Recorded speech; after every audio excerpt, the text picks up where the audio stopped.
তুমি দেখো না কে মানিও অবশ্যই আমার অধিকার আছে ভাই। মাল সব শেষ হয়ে গেছে বুঝছো। আর একটা গ্যাস লাগবে ভাই আমার।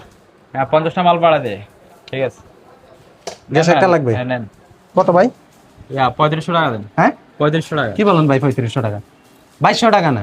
সকাল থেকে বেচতে আছে 9টা বেচে লাস্ট একটা আছে 10টা। ঠিক হ্যাঁ। আছে, এটা বেচলে শেষ। আমার দোকানদারের সাথে কালকে আবার মাল ঢুকবে। এখন 3500 টাকা দিলে দেন, না দিলে জানগা। কি রে ভাই 2 দিন আগেও তো আমি গ্যাস নিয়েছি যে 2200 টাকা। আরে 2 দিন আগের হিসাব করে লাভ আছে এখন? হ্যাঁ। এখন লাভ আছে? এখন দেখতেছে না তেলের কি সংকট, গাড়ি ভাড়া সব কিছু মিলা এগুলো কত সংকট করে আনি জানেন আপনি? এগুলা তো আপনারা আগে মজুত করা গ্যাস ভাই।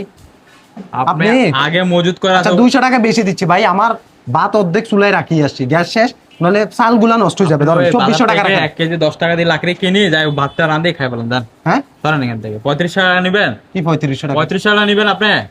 আপনি এগুলা বাড়তি দামে কিনছেন, রিসিপ্ট একটু দেখান তো আমারে। আপনি রিসিপ্টটা রিসিপ্ট দেখেন। দেখান। আপনি কে? হ্যাঁ আমি আপনাকে কেন রিসিপ্ট দেখাবো? আপনি তুমি দেখো না কে মানিও অবশ্যই আমার অধিকার আছে। আমি এই দেশের নাগরিক।